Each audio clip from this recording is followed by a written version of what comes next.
Matt Barrie warns our housing market may never recover. Let's have a look. Good morning, everyone. Welcome to this episode of Heiser Says. I have my stein of coffee, and I thought I'd read through this article about the housing market may never recover from downturn, experts warn. And what attracted me to this article was, well, the fear-mongering about the housing sector, the video I did last night about consumer confidence dropping, but the fact that it is during, the primary source is Matt Barrie.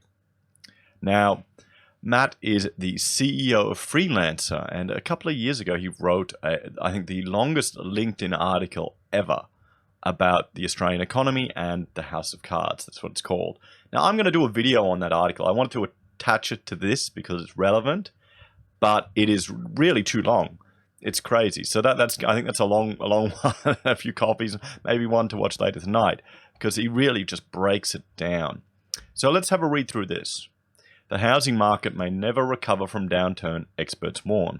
Australia's property market has now gone into free fall, and it may never return to its former glory, an expert has warned. For me, this is very relevant because my mother and I are just literally thinking about putting an offer in on a place today. So I'm reading this to really just, knock another 10-20% off that offer, eh? So Australia's property market enjoyed a golden run for years on end, but according to one Aussie CEO, those days are now gone for good. That's according to tech entrepreneur Matt Barrie from freelancing marketplace Freelancer, who told news.com.au the country's economy has now reached crisis mode. He said the combination of our weakened housing market coupled with global market trends meant we are entering a new realm of economic misery. Let's just dwell on the fact that this is what's being put on news.com. And this is the daily, Australia rag, pretty much. And people wonder why consumer confidence has tanked. And he believes the impact could be even worse than the effect of the global financial crisis, which brought certain countries such as Spain and Ireland to their knees. The Banking Royal Commission has been the catalyst that pulled the rug out of residential mortgages, Mr. Barrie said. Now, applications are being knocked back tenfold, banks are becoming withdrawn, and the easy credit that was available is gone. Well, yes, we've seen that. We have definitely seen that. Even though the banks are not admitting to it, there's evidence that shows he's correct. I don't think lending will ever go back to the way it was before, and it will change the housing landscape quite dramatically.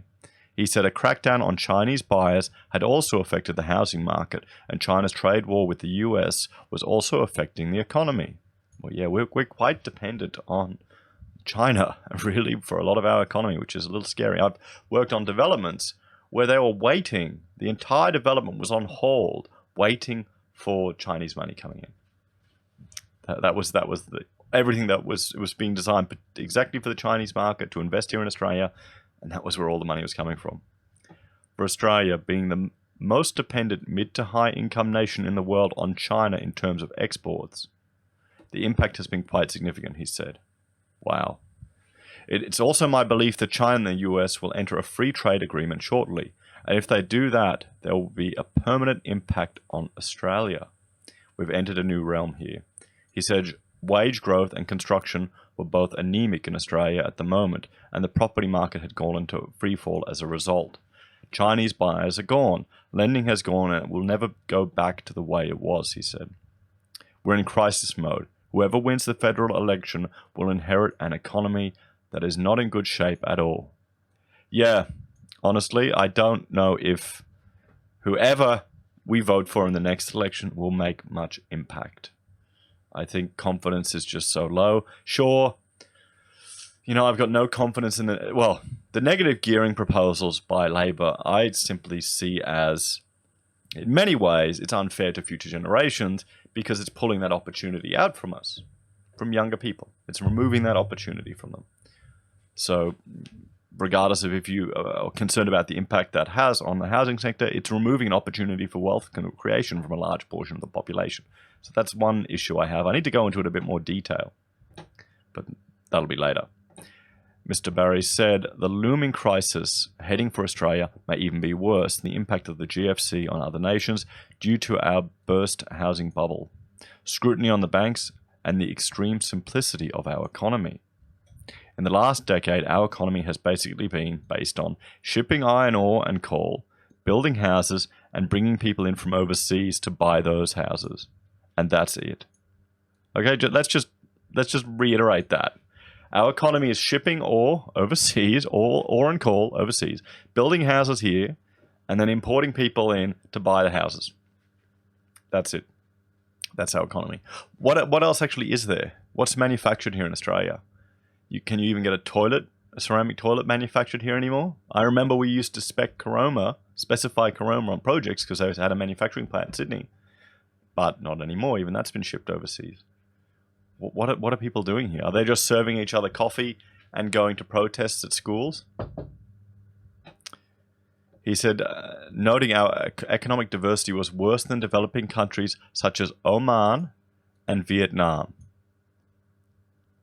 That's an interesting thing, the economic diversity of Australia. Let's have a look at economic complexity. Let's see where Australia lies, because that's quite interesting to me. And here we have the Observatory of Economic Complexity. So it's a tool to allow users to quickly compose a visual narrative about countries and the products they exchange. So it's Alexander Simone's master thesis in Media Arts and Sciences at the MIT Media Lab. MIT really is a cool uni. So here it is. This is the Economic Complexity Rankings, ECI. The Economic Complexity Index and the Product Complexity Index are respectively measures of the relative knowledge intensity of an economy or a product. ECI measures the knowledge intensity of an economy by considering the knowledge intensity of the products it exports. PCI measures the knowledge intensity of a product by considering the knowledge intensity of its exporters. This circular argument is mathematically traceable and can be used to construct relative measures of the knowledge intensity of economies and products. Okay, the ECI has been validated as a relevant economic measure by showing its ability to predict future economic growth and explain international variations in income inequality. No. That income inequality is all to do with class difference and the patriarchy. There's no mention of the patriarchy here. What's going on? If only that wasn't a joke. How often do you use OEC? Well, this is my first time. I'll submit that to them. Okay, see, there you go. See, I'm participating. Now let's try and find Australia. Number 1, Japan. We'll go through the top 10. Japan, Switzerland, Germany in the top 3. No surprises there. Then Singapore, no surprise. Sweden, South Korea, United States is 7. Very respectable. Finland. The Czech Republic. There you go. I'm a little surprised, but not really, actually. The Czechs have always had, World War II, they were quite advanced with their tank manufacturing. That shows you my worldview. Austria, number 10. So there you go. Look, they're the top 10. So where do you think Australia is? Is it in the top 20? Nope. The top 30? Belarus. Belarus is better than Australia. Spain, Russia, Estonia, Malaysia, Poland, Mexico. Mexico has a higher ranking than Australia. Thailand, China, Lithuania, Croatia, Brazil. No, we're not in the top 40. New Zealand. New Zealand is 41.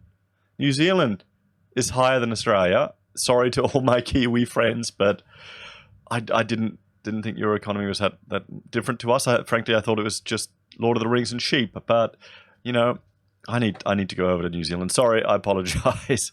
South Africa, 47. Where's Australia? Where is Australia? 59. Kazakhstan. Kazakhstan is higher ranked in OEC than Australia. Okay, Kazakhstan is ranked higher than Australia. Now, I'm going to copy this, and I'll make sure to put this in the links for you guys so you can all have a look afterwards and share it with friends. But let's get back to the article. So it just shows you that he's right. He is definitely right. So he said the key to turning things around was building up new and developing industries such as the technology industry and making innovation a national priority. Well, I'd argue the free market is the best way to do that, and less regulation is the best way to do that. But according to Chris Richardson, director of Deloitte Access Economics, it's not time to hit the panic button just yet. Of course not. It's probably time to hit the panic button a decade ago. Or maybe when Kazakhstan beat Australia. Actually, what? One sec. Let's just change. Wait, hang on. What am I doing here? Let's change to, let's say, 68 to 72. Let's have a look at that data. Let's see if we can find Australia here. And I'm going to cheat. We were 46. Okay? And now have a look. Was Kazakhstan? No, it wasn't there in that time. The world changes too much. Well, Thailand. So Australia was 46 then. So we've... Oh, wait a minute. We've gone down. Our economy has gone down in complexity since the 60s. Japan has gone up. Okay. Wow. So that's all you need to know. We've gone down since the 60s. Well, there you go. So maybe we need to hit the panic button back there. He told News.com that true booms and true crashes were few and far between, and it was sensible to take economic warnings with a grain of salt. Of course. He's probably too young to actually... Oh, I don't know, maybe not. However, he said it was obvious 2019 and 2020 would be more painful for Australia and the wider world than 2017 and 2018 have been. He said China was experiencing a slowdown after taking on too much debt too fast. The trade tensions had added an extra layer to the global economic outlook, but while global growth was looking weaker and bleaker, it was not an all-out disaster. Here at home, house price falls have accelerated from late October onwards. And although the banks are being more careful with loans, that's not actually as important now because it's not so much the banks aren't supplying loans, it's that punters are not demanding them anymore. This is the same thing that we were reading about the other day, wasn't it? They've seen price falls and it's making them more cautious now, and the speed of shopping is dropping a bit. Yes, but people also, contracts are falling over because people are not getting financing. We're seeing that. You talk to any real estate agent and they will tell you that. You look at Melbourne land, 40% put up again because contracts are falling through because they can't get the financing for the homes they wanted to build.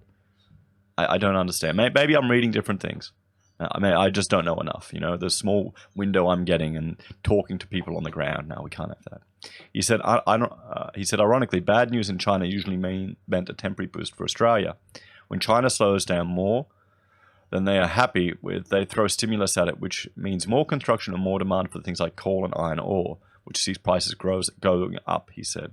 At the moment, one thing has helped Australia is China's slowdown. Wow, so our crappy economy, or our advanced civilization that is below Kazakhstan, and no disrespect to Kazakhstan, but it's an ex-Soviet bloc country, guys. We have a look here. Let's look at this. This shows you a map of the world, okay, and the ranking. This is with regards to the complexity of the economies. Look at Australia.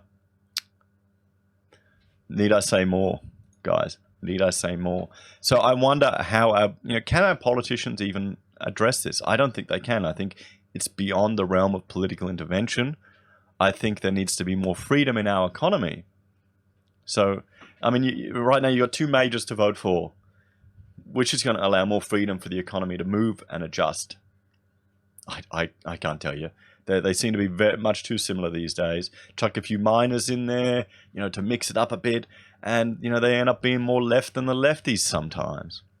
Anyway, guys, thanks for joining me for this episode. Please like, share, and subscribe. I'm trying to do 2 episodes a day for the month of March. Please ding the bell. Thanks all very much. I'll see you later today. Bye for now.